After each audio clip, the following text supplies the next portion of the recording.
Сәлеметсіздер ме 7 сынып оқушылары, біз бүгін 3 тоқсанға арналған жиынтық бағалау тапсырмаларын талдайтын боламыз. Бірінші тапсырманы оқимыз. 3 қорапша үстел бетінде суретте көрсетілгенде әртүрлі тәсілдермен орналастырылды. Әртүрлі жағдайлардағы қорапшаның үстел бетіне түсіретін қысымдары туралы не айтуға болады? Екі қорапша, екеуі, мынау бірінші, мынау екінші, иә? Бірінші, екінші. Екеуі екі түрлі қойылып тұр, иә?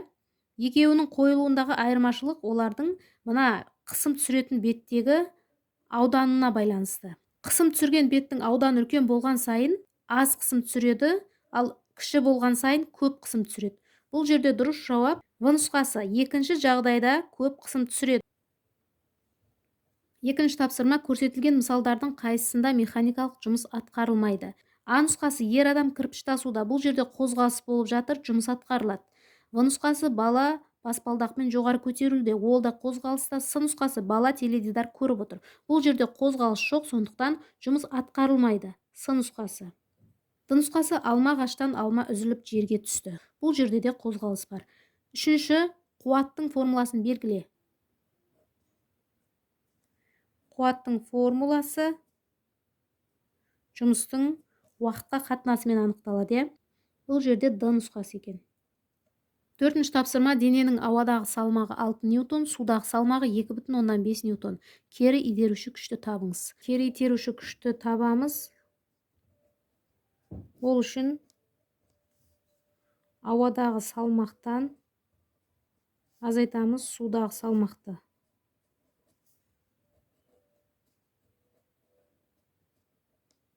Алты ньютон азайтылған 2,5 ньютон тең 3,5 ньютон. Бұл жерде А нұсқасы дұрыс екен.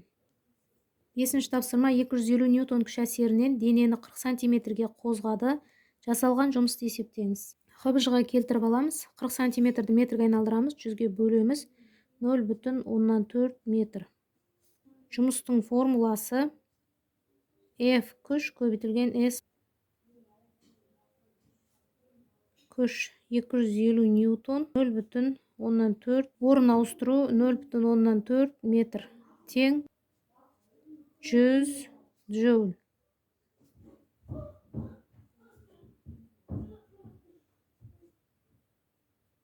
Жауабы 100 джоуль.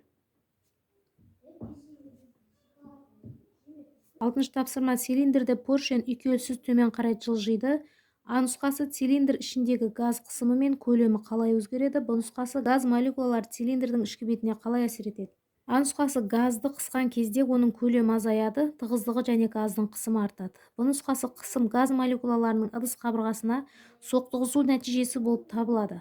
Молекулалар бей-берекетсіз қозғалады, сығылу нәтижесінде соқтығысулар саны артып, қысым да артады.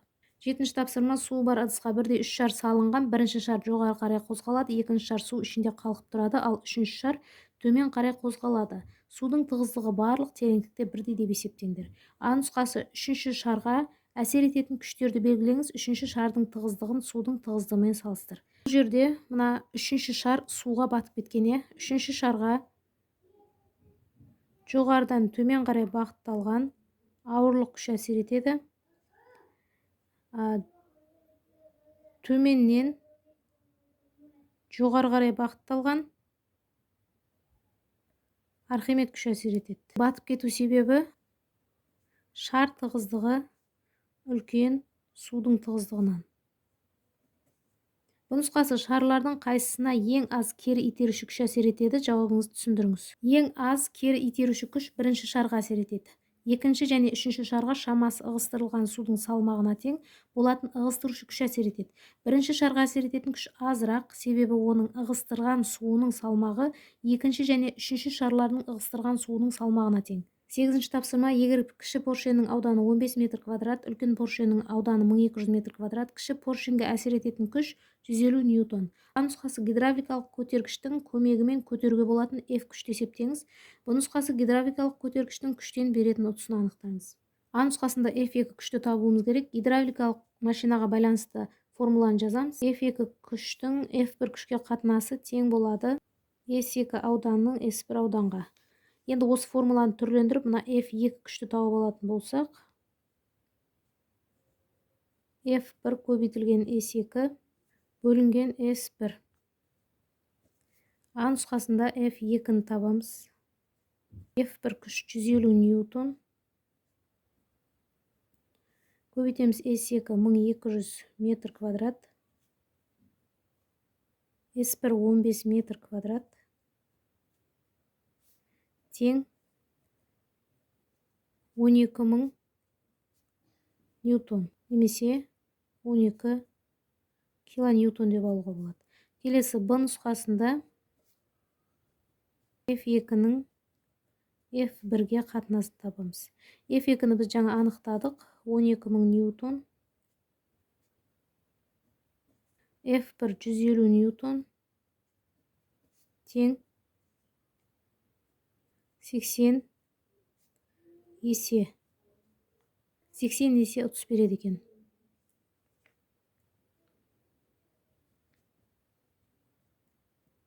Жауабы F2 күш 12 килоньютон.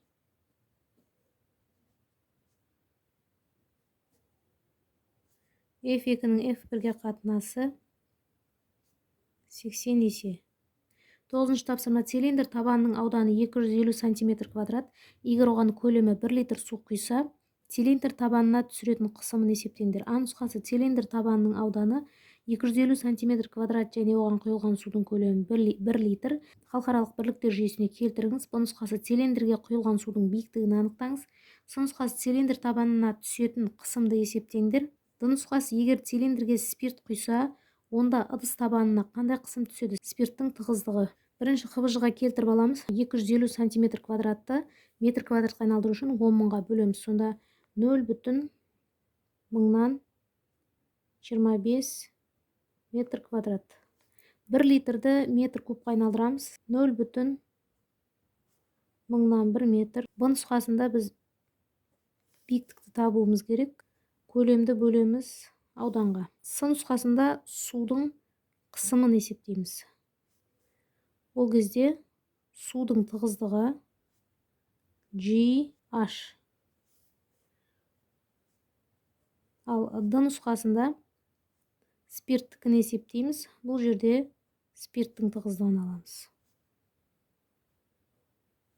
Б нұсқасында биіктікті анықтаймыз.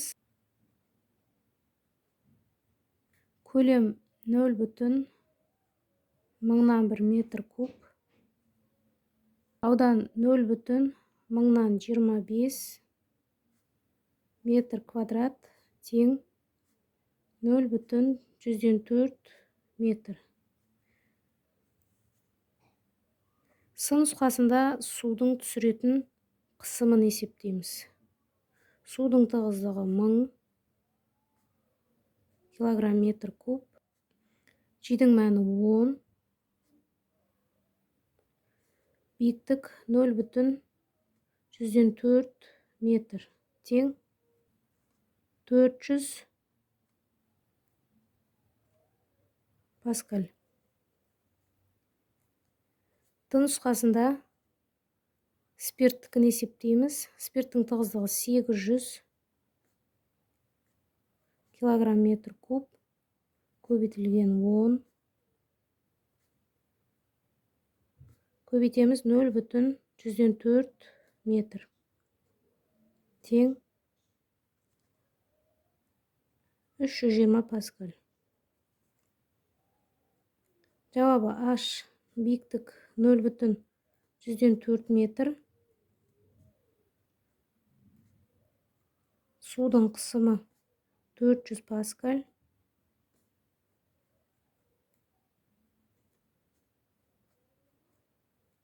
Спирттікі 320 паскаль.